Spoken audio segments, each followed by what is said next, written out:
Thank you, Jerry. Add my welcome to all of you this morning. I know for some it's been a challenge to get here, but we really appreciate that. Rotary is directly governed by 500 local district governors all over the world. And our local district governor is Christina Doherty. Governor Doherty could not be with us today due to other Rotary business, but she has sent this welcome to you. Welcome. I am Christina Doherty, District Governor of District 6540, which is in the northern section of our state of Indiana. We have looked forward to you being here today for this World Affairs Conference. For many years, Rotary International has sponsored a conference for high school students to learn and to discuss a current topic of world interest. This year, the topic is the storm over climate change, policy and politics. Today, presenting are two keynote speakers who will discuss climate change from opposing viewpoints. They are Jorge Ortiz from the office of Senator Joe Donnelly and Steve Goreham, the Executive Director of the Climate Science Coalition of America. Rotary is an international organization which began in 1905 in Chicago and now has over 1.2 million members in 34,500 clubs in 168 countries around the world. You may have a Rotary Interact Club in your school, which is a Rotary-sponsored organization for high school students that provides support for local and international service projects and to have fun being together. Joining a Rotary Interact Club provides an opportunity to get to know your community and to support programs locally and internationally. For high school students, there is also a student exchange program to foreign countries, weekend leadership training, and a district speech contest. These are some of the programs that Rotary offers for undergraduate students, for high school students. We hope you'll take full advantage of today's opportunities to learn and join in the discussion, and thank you for being here today. Today's first speaker is Mr. Steve Goreham. Mr. Goreham is the Executive Director of the Climate Science Coalition of America, a non-political association of scientists, engineers, and energy experts whose mission is to educate Americans about the realities of climate science and energy economics. He has authored 2 books on climate change, Climatism, Science, Common Sense, and the 21st Century's Hottest Topic, and his latest book, The Mad, Mad, Mad World of Climatism, Mankind and Climate Change Mania, with now more than 100,000 copies in print.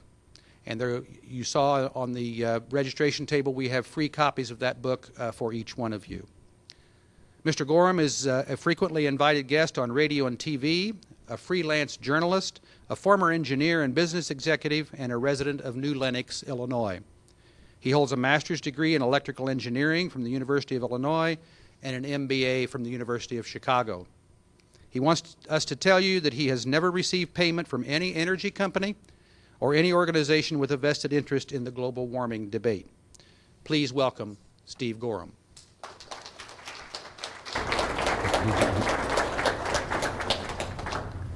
Well, thank you, Jim. Good morning, students. Great to join you today. My hat's off to the Rotary and the University of Manchester for sponsoring this great event. We're having quite a winter, aren't we? Winter of 2014. Great picture here of the Great Lakes frozen over with ice. We're having a good old-fashioned North American winter. And here's a picture of Niagara Falls a few weeks ago, frozen over. That's the Canadian Horseshoe side. Pretty amazing. But some say that the snow is disappearing. David Archer and Stefan Ramsdorf, in their book The Climate Crisis, just a few years ago, one of the robust findings of the report, and referring to the Intergovernmental Panel on Climate Change report of 2007, is that snow cover in most continental areas will dramatically decrease unless warming is stopped. Large areas are expected to become snow-free. Funny thing, though, North American snow extent has been increasing. According to data from the Rutgers University Global Snow Lab, we've been on about a 40-year trend of increasing snow extent. This is just one area where empirical data is out of step with the theory of man-made warming.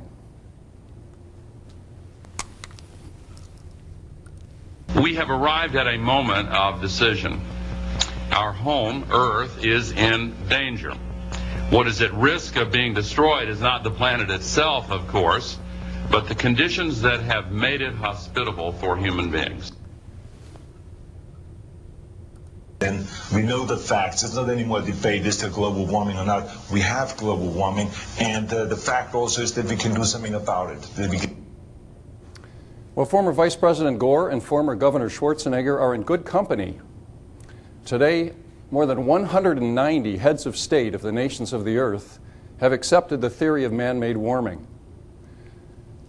The United Nations, most of our scientific organizations, most of the news media, most Fortune 500 companies, most universities have all signed up to the idea that mankind is causing dangerous climate change. And the world is spending over $250 billion a year to try and keep the planet from warming. Let's look a little bit at the basis for the theory of man-made climate change. And the theory is based on 4 principles. The first is rising global temperatures. We've had about a 1-degree rise in temperature since the Civil War. Second, rising atmospheric carbon dioxide levels. Levels were first measured in the 1950s. At that time, scientists measured about 315 parts per million in our atmosphere. Today, the levels are up to about 400 parts per million. The proponents of the theory of man-made warming say this is what's causing our global temperatures to rise. Third is the greenhouse effect. Sunlight enters our atmosphere. It's absorbed by the surface of the Earth. Like any warm body, the Earth gives off lower energy infrared radiation. A little bit of that goes out into space, but most is captured by greenhouse gases in our atmosphere. Those greenhouse gases then re-radiate that energy, and that does tend to warm the surface of the planet. The theory says that emissions from man-made industries add to the greenhouse effect and raise global temperatures. And the fourth basis is computer model projections. Supercomputers like this one in England predict a much faster rise in global temperatures. We've had about a 1-degree temperature over the last 130 years or so. The models predict a 3 degrees Celsius or 5.4 degrees Fahrenheit temperature rise on average by the year 2100. And from that, you've all heard about the disasters that are proclaimed: melting ice caps, raising our oceans, flooding our coastal cities, stronger hurricanes and storms, droughts and floods, and species extinction.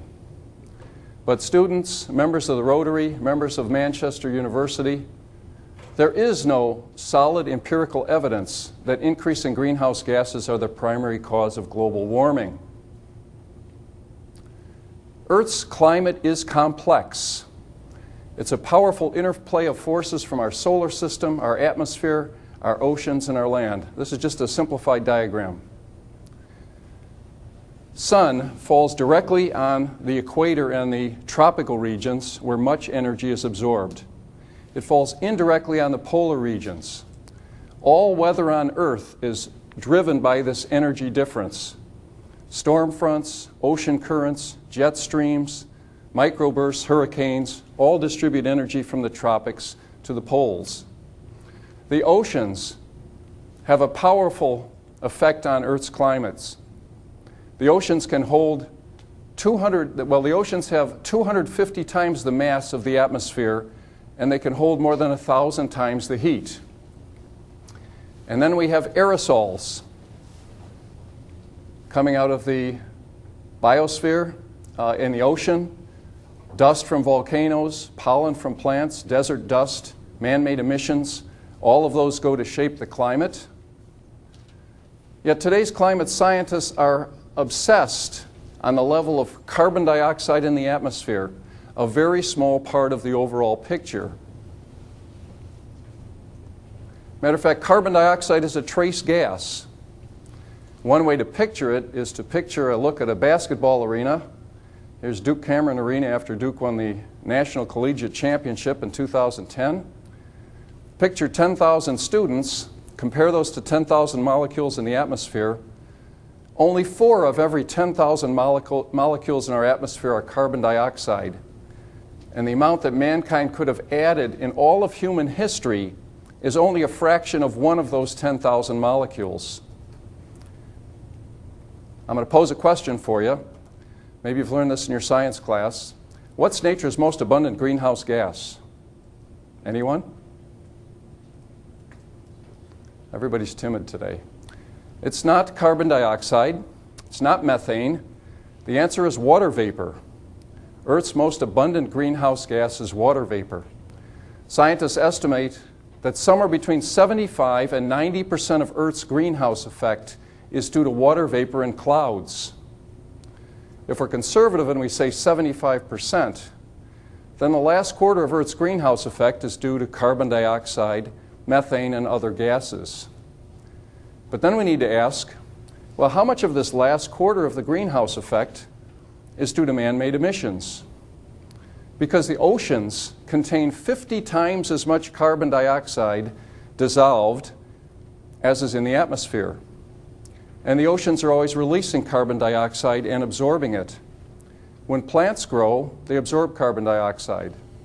When they die, carbon dioxide is released.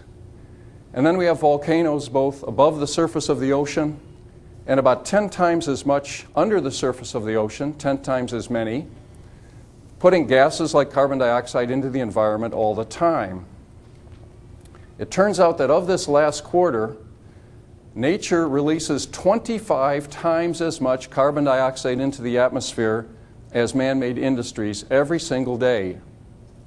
That means if you put this all together, that means the man-made portion of the greenhouse effect is about 1 part in 100.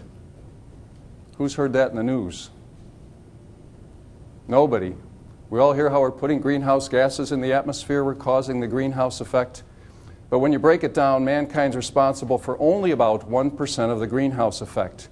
That means if we completely eliminated all emissions, we probably could not measure the difference in global temperatures. Now, if movie detective Dirty Harry was a climate scientist, he'd probably say, your climate models ain't making it. Indeed, for the last 17 years now, we've had flat global temperatures.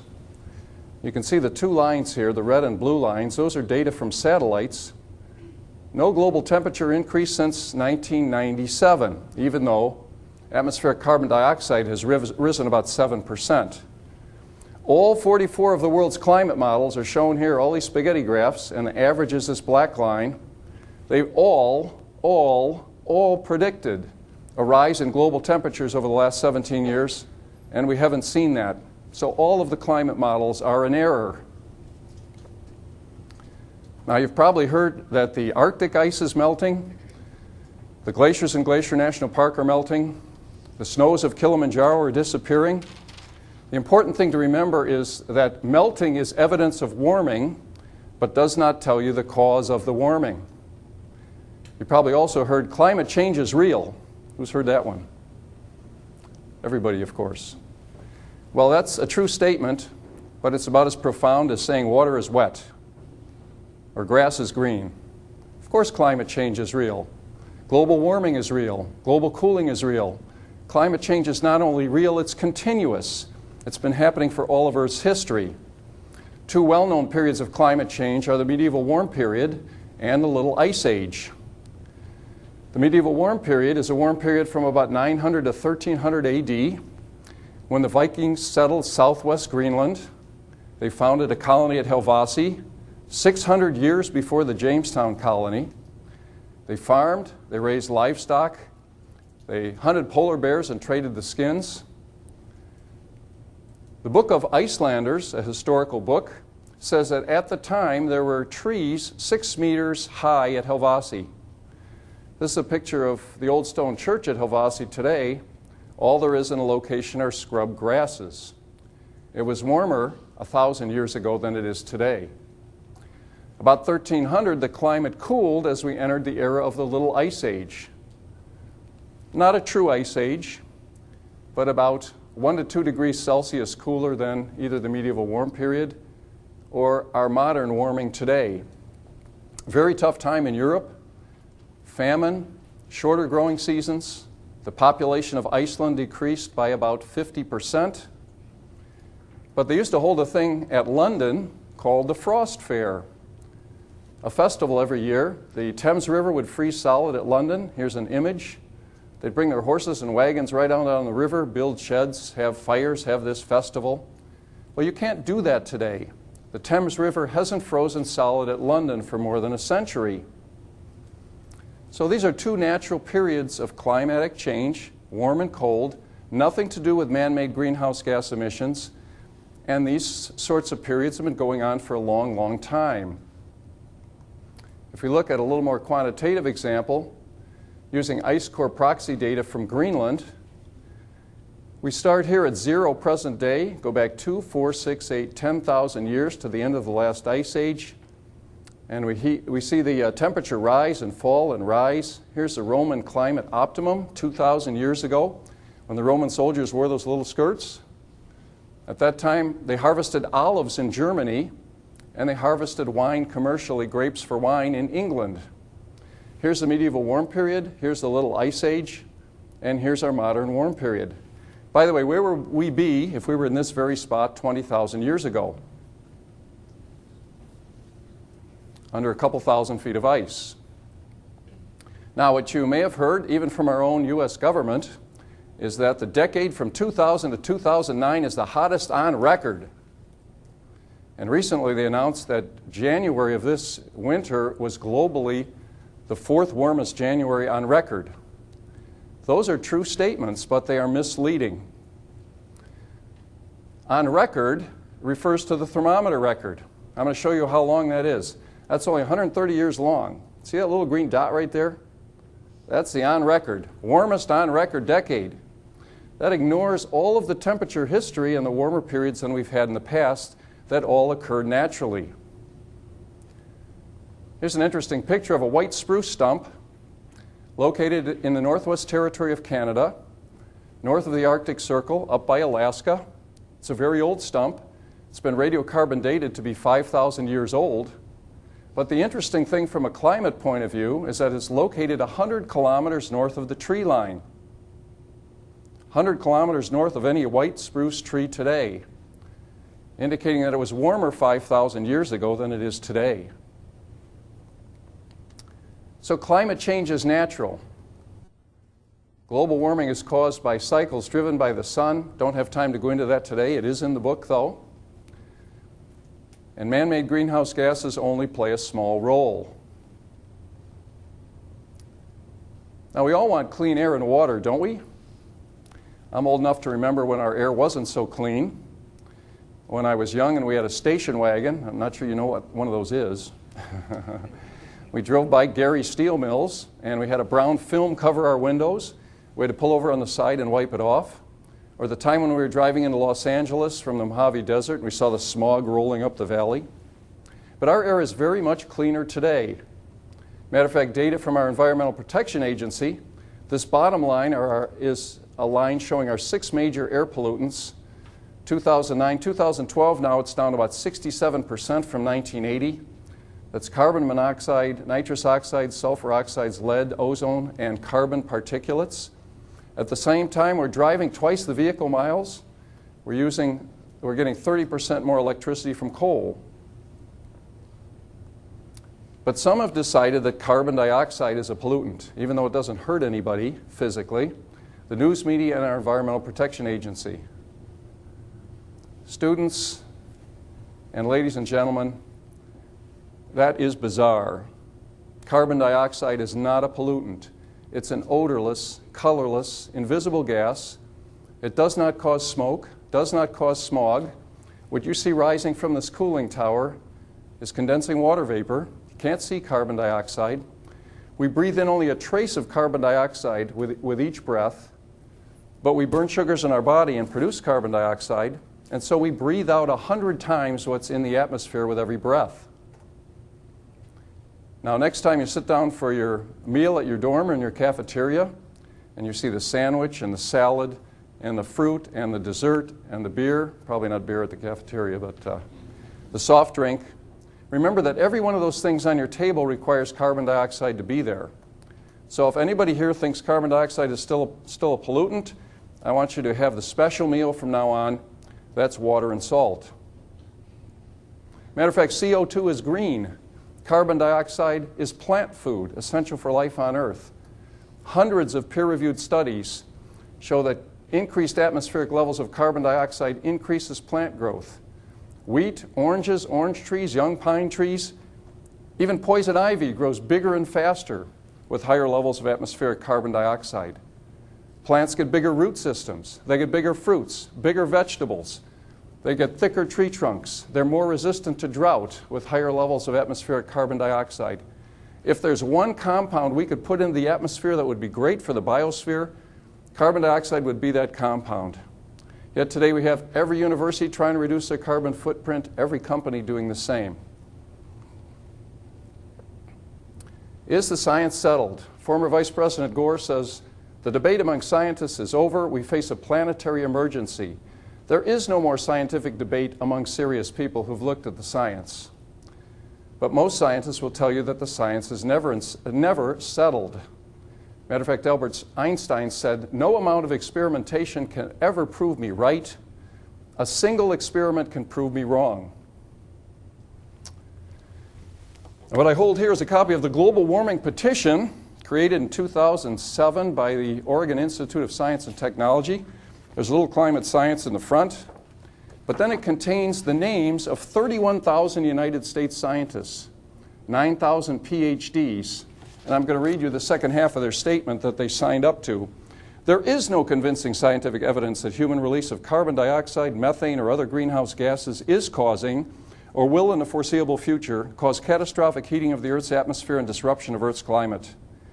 Moreover, there is substantial scientific evidence that increases in atmospheric carbon dioxide produce many beneficial effects upon the natural plant and animal environments of the Earth." So careful when somebody's telling you 97% of the scientists or that the science is settled. But what about sea level rise? Scientists have said, some have predicted a 20-foot ocean level rise by the year 2100. If that were the case, it would be a disaster. You could see all these areas in Florida, these red areas that would be flooded with a 6-meter rise. Well, to consider that, we need to talk about Earth's ice caps a little bit. It is true that Arctic ice has been declining for the last 30 years. This graph is from satellite data, and it reached a 30-year minimum in 2007 and again in 2013. 3 things you need to know about Arctic ice. First, Arctic ice comes and goes. There have been periods in the past when it has been low as well. Second, Arctic ice is floating on the Arctic Ocean. If it completely melts, it won't raise ocean levels at all. You can do an experiment with a glass full of ice and water at home, measure before and after it melts, and you'll see that floating ice doesn't change the level of water when it melts. Now, some scientists say that this is the canary in the coal mine. This is an indication that a trace gas in our atmosphere is causing catastrophic warming. But the third thing you need to know is that this is only 1 to 2% of Earth's ice, Antarctic ice, 1 to 2%. So we need to ask about the rest of the ice. And not 3 weeks after we hit a 30-year low in Antarctic ice, we reached a 30-year high in South Pole ice. Who's heard that in the press? South Pole ice is expanding. There's one guy. It's not reported very often. Antarctic ice has been on a 30-year rise, and this confounds the climate models. This is 90% of Earth's ice. It's been getting thicker, getting broader. Here's an interesting picture of the Amundsen Scott South Pole Station. The United States has maintained a continuous presence at the South Pole now for 60 years. This is the 3rd station that we've had down there. So here's my second question for the day. What happened to the previous 2 stations? Can anybody guess? They were covered by snow. That's pretty close. Because Antarctica is a desert at the South Pole, but every year they get about 8 net inches of snow. Next year 8 inches, next year 8 inches, next year 8 inches. Gets to be a problem. You can see the second station right over here, and there's snow all around it now. So they built this one, and they built it in 7 modules. And as you can see, the modules sit on stilts.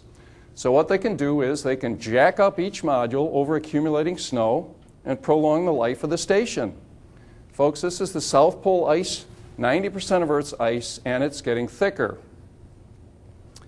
Don't have time for Greenland today, but the summary on Greenland is it's melting near the edges, but it is getting thicker in the center. So what does this mean for ocean rise? According to NASA, our oceans have risen 390 feet in the last 20,000 years. No scientist can tell you when natural ocean rise stopped and man-made ocean rise began. But over the last 150 years, our sea levels have been rising at about 7 or 8 inches per century. So there's good news and bad news about this. The good news is it's unlikely we're going to see a 20-foot rise by the year 2100. The bad news is that water ski Manhattan postcards are not going to be in big demand. But aren't natural disasters evidence of man-made climate change? You all remember Hurricane Sandy, 2012? Very special storm. Here it is, you can see the eastern seaboard here. Heading out in the North Atlantic, ran into a high-pressure area, bounced off of that, came in and made a direct hit on New York City. At the same time, it hit a storm front coming from the west, and it hit at high tide, creating a disaster and much flooding. Senator Bernie Sanders had said, Hurricane Sandy is a wake-up call for all Americans, that we must reverse global warming. It is increasingly clear that global warming is fueling more extreme weather disturbances. But this has happened before. Over the last 80 years, after the last, 300 years, 80 tropical or subtropical storms have struck the state of New York. An example is the Norfolk and Long Island hurricane of 1821, coming right up the eastern seaboard, struck New Jersey. It was a Category 3 or 4 hurricane, much stronger than Category 1 Sandy. And it flooded Manhattan Island, a third of Manhattan Island up to Canal Street, even though it hit at low tide where the oceans were 5 foot lower. Over the 20th century, we've had 170 hurricanes make landfall in the United States. 59 of those were Category 3 plus hurricanes, stronger than Hurricane Sandy. So how is it then that a single hurricane that strikes New York City now becomes evidence of man-made climate change? If we look at global storm data, scientists now can look down and measure the wind speed of every tropical storm on Earth for every hour of its existence. And they put together a metric called accumulated cyclone energy.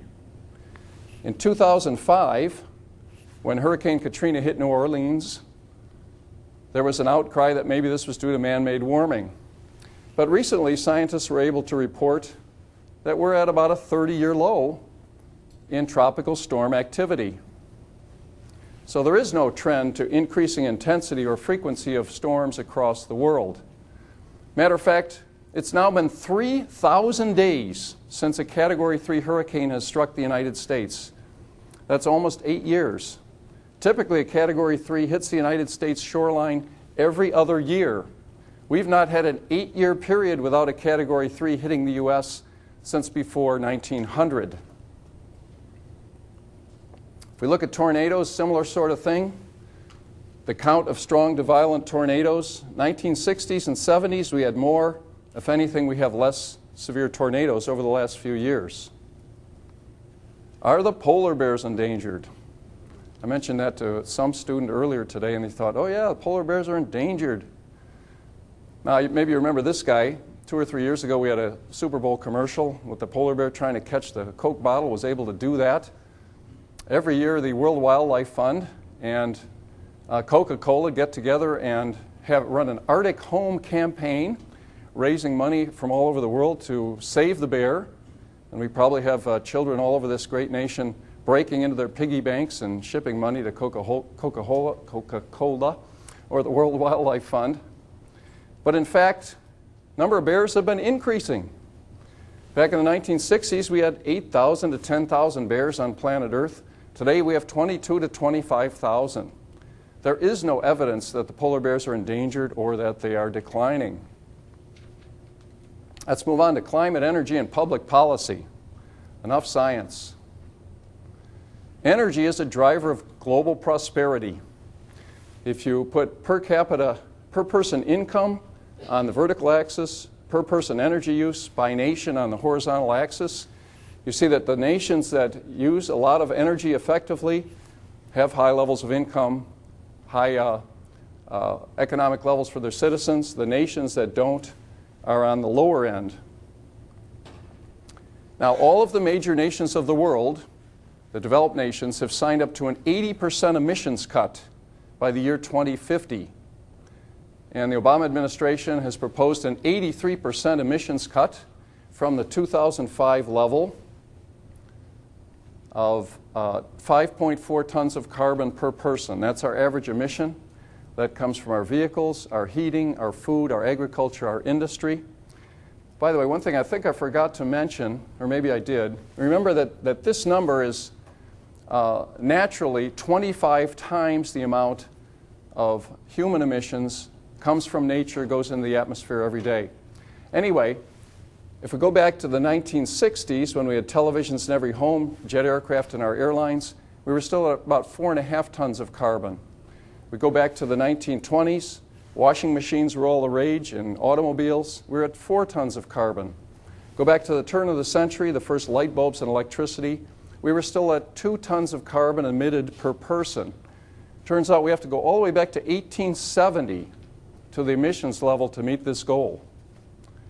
Now, to give you a comparison, the nation of Nigeria today puts out about 0.7 tons of carbon. Actually, we're talking carbon dioxide, but measuring in terms of carbon. 0.7 tons of carbon per person. There are only 3 cars for every 100 people in Nigeria, and about half of Nigerians don't have access to electricity. There is no world leader on earth who knows how to get this level of emissions from a developed nation without destroying the nation's economy. But some say that renewable energy is the answer. Repowering America with 100% of its electricity from clean energy sources within 10 years. Or here's this headline from the Wall Street Journal, 1978. Solar power seen meeting 20% of needs by 2000. But this is energy reality. U.S. energy consumption of fuel, 2012, oil 36%, gas 27.5%, coal 18%, renewables about 6.5%. By the way, this doesn't differ much from global numbers, about the same. If we break down renewables, about 80% of this 6.5% was ethanol fuel for our vehicles. In 2012, we had 45,000 operating wind turbine towers in the United States. They produced 1.4% of our energy and about 3% of our electricity. And solar was at 0.2% of our energy. Nevertheless, we have a vast array of government policies to promote renewables and to try and stop carbon dioxide emissions. Ethanol mandates for our vehicles. We've banned incandescent light bulbs.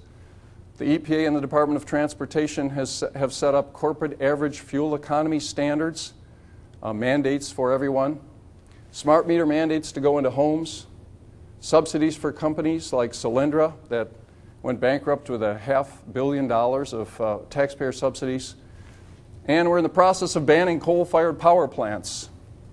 The EPA has declared or is proposing that all existing coal-fired power plants either shut down or add expensive carbon capture and storage. The U.S. Department of Energy says that carbon capture and storage adds 70% to the price of electricity, even if we can figure out where to put that underground. By the way, the state of Indiana gets about 80% of your electricity today from coal-fired power plants. Here's an example.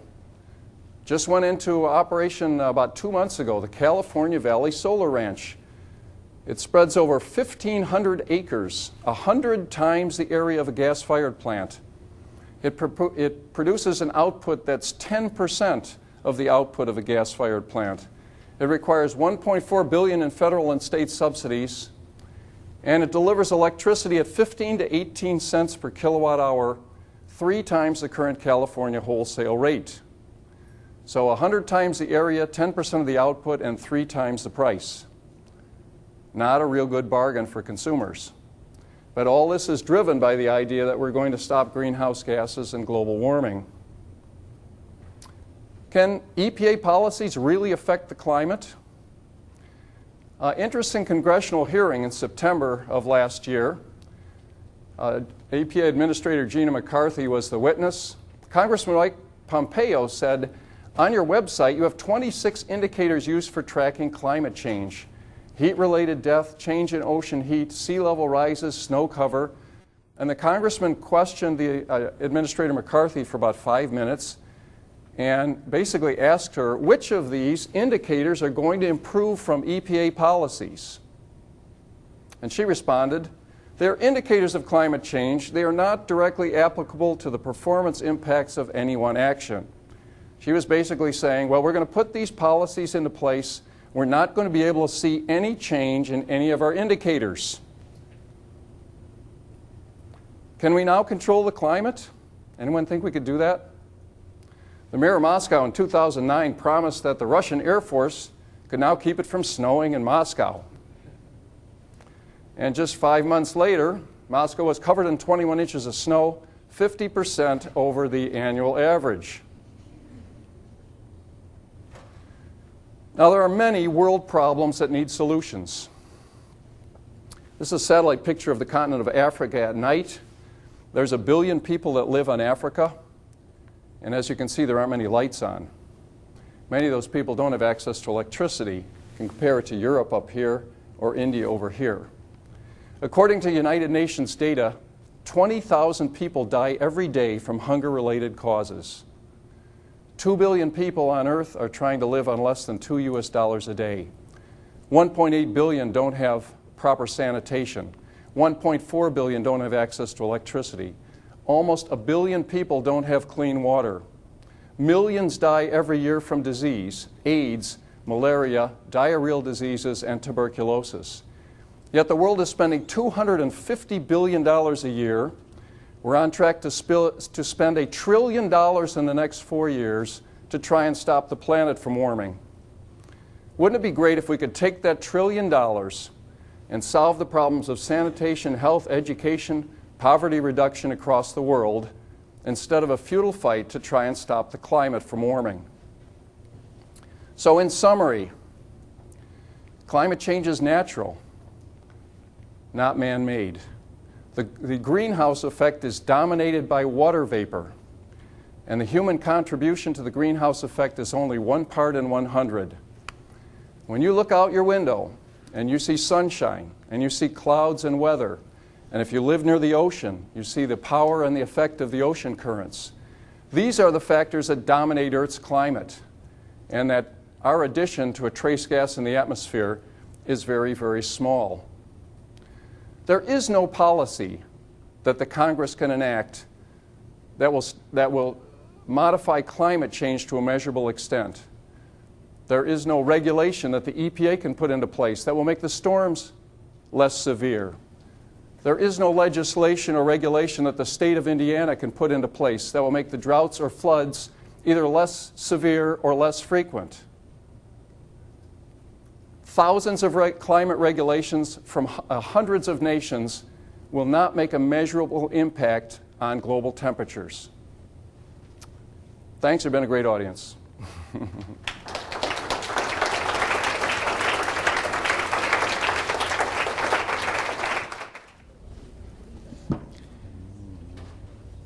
Senator Joe Donnelly was scheduled to speak today, but he couldn't make the trip from Washington because the Senate's in session, and he feels strongly that he should not miss a vote. The bad weather that has been experienced in Indiana has also affected Washington, and much legislation has been delayed due to that, so this was an important week in Washington. However, Senator Donnelly sent in his place Jorge Ortiz, the Senator's regional director in Fort Wayne. Prior to joining then-Congressman Donnelly's staff, when he represented Indiana's 2nd Congressional District, Mr. Ortiz attended the University of Notre Dame and graduated with degrees in political science, international affairs, and European and Middle Eastern studies. When Mr. Ortiz first joined Congressman Donnelly's staff, he focused primarily on military and veterans affairs. When Mr. Donnelly was elected to the Senate in 2012, he asked Mr. Ortiz to join him in Indianapolis to continue working in that area in addition to being his liaison to the Latino community across Indiana. Last year, Senator Donnelly asked Mr. Ortiz to take the role of Regional Director, and in that capacity, Mr. Ortiz represents Senator Donnelly in Northeast and East Central Indiana. Please welcome Mr. Jorge Ortiz.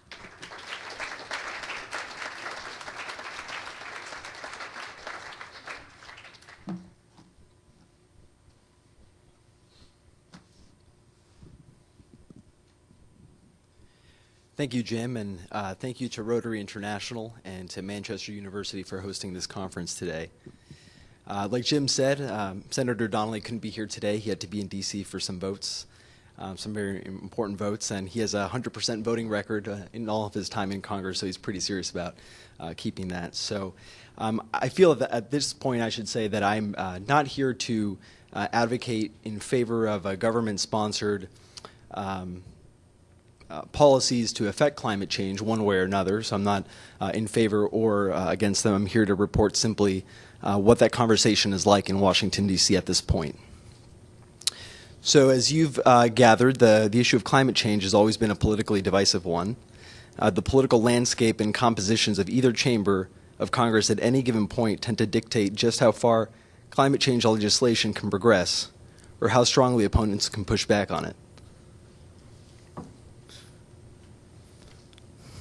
In order to understand where the climate change discussion is today and where it is going in the future, I think it's important to understand exactly what climate change is and where the issue has been so far.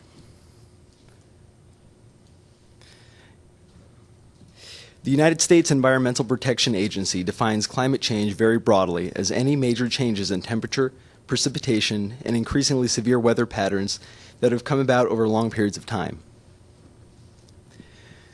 The one most commonly addressed and the one you've probably heard of most is global warming, which is the gradual increase in the planet's temperature.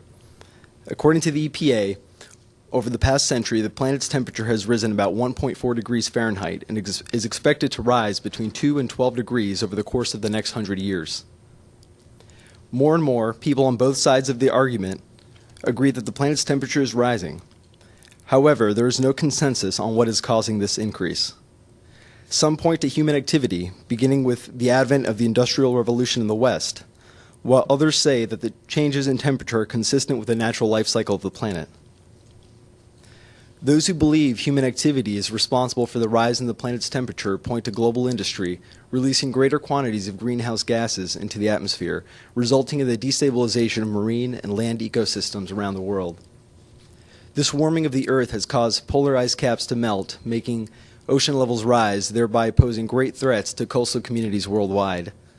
Severe droughts and storms and more frequent flooding and heat waves have also battered communities around the world. So now we'll take a look at some of the history where the discussion has been. The issue of climate change first entered the public arena in the 1980s after the first sharp increases in global temperatures were detected. Since then, climate change has occupied a center of vigorous national debate. The first major movement towards national and international legislation to address climate change began with the United Nations Framework Convention on Climate Change, whose first of 3 summits in Brazil brought together over 190 countries as signatories in 1995. The framework meetings culminated in the summit in Kyoto, Japan in 2005, where the agreement entered into force, binding the parties into taking measures to reduce greenhouse gas emissions in their respective countries. It is important to note that the United States is a signatory to this agreement but has not ratified it. The Clinton administration signed on to it. However, the U.S. Senate passed a resolution that would not allow the United States to ratify it if developing nations are not bound by emissions reductions and if ratifying would cause damage to the American economy.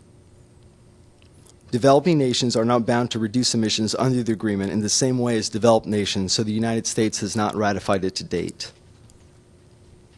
If we fast forward to 2009, when President Obama took office, he pledged to put in place policies that would reduce greenhouse gas emissions in the United States by 17% below its 2005 levels.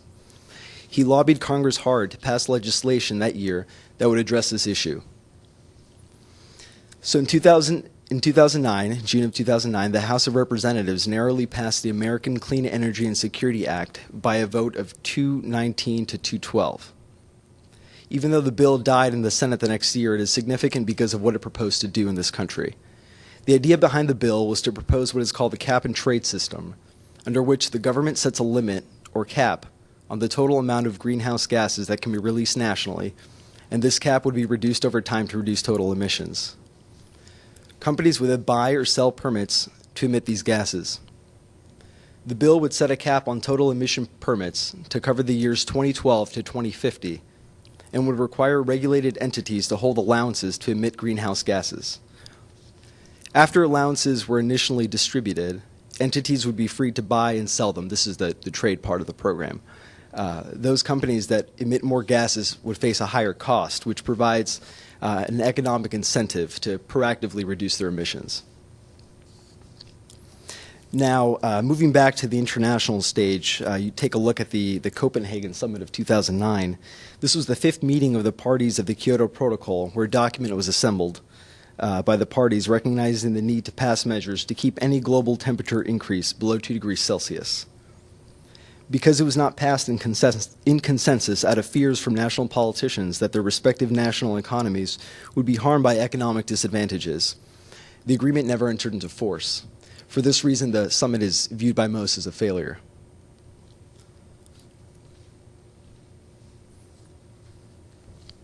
Now, we take a look at the landscape today. In his second inaugural address, President Obama described action on climate change as a moral responsibility for the American people. This past summer, in his Climate Action Plan, he proposed new carbon pollution standards for power plants. In his budget plan this year, he proposed increased funding to study the impacts of climate change. Furthermore, the EPA has recently put forward its New Source Performance Standard, which aims to further regulate carbon dioxide emissions by forbidding the construction of new coal power plants without the adoption of cleaner burning technologies. This proposal has raised great opposition from a bipartisan group of lawmakers who come from coal states such as Indiana, Kentucky, and West Virginia, who claim that such technology has not been tried and tested on a commercial scale and would have negative impacts on the local economies of different states. On the other side of the coin, earlier this month, the House of Representatives passed a bill that would greatly curb the EPA's ability to regulate such carbon emissions. Despite passing in the House, the bill holds little chance of passing in the Senate, with President Obama already threatening a veto should it arrive on his desk. On the Senate side, members of the United States Senate staged an all-night talkathon earlier this week to bring greater awareness to the issue of climate change. 30 Democratic senators who are members of the Senate Climate Action Task Force spoke about the dangers of climate change and of the need to act on it now.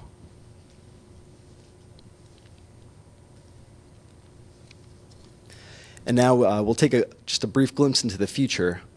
Though the progression of action on climate change in this country is uncertain, such progression in other countries is more steady.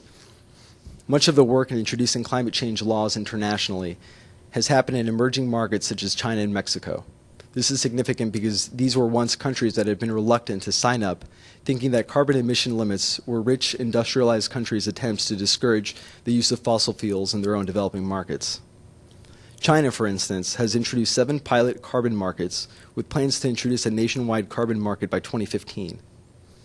In the past several years, almost 500 climate laws have passed. 8 countries passed climate laws in 2013, with another 19 countries taking positive steps along the same route. This progression is a positive sign for climate change advocates in the lead up to the Climate Change Summit to take place in Paris in 2015, where many people hope a global agreement on climate change policies will be signed. As you've probably guessed, we've only scraped the surface of this topic, but I hope that you did find this overview of what is going on in the United States Congress to be helpful. I hope that the rest of the conference will provide you with more information so that you, as the future leaders of this country, can determine what is the right policy that this country should be heading towards with regards to climate change. So again, on behalf of Senator Donnelly, I'd like to thank Rotary International and Manchester University for putting on this forum, and we wish you well for the rest of the conference. Thank you.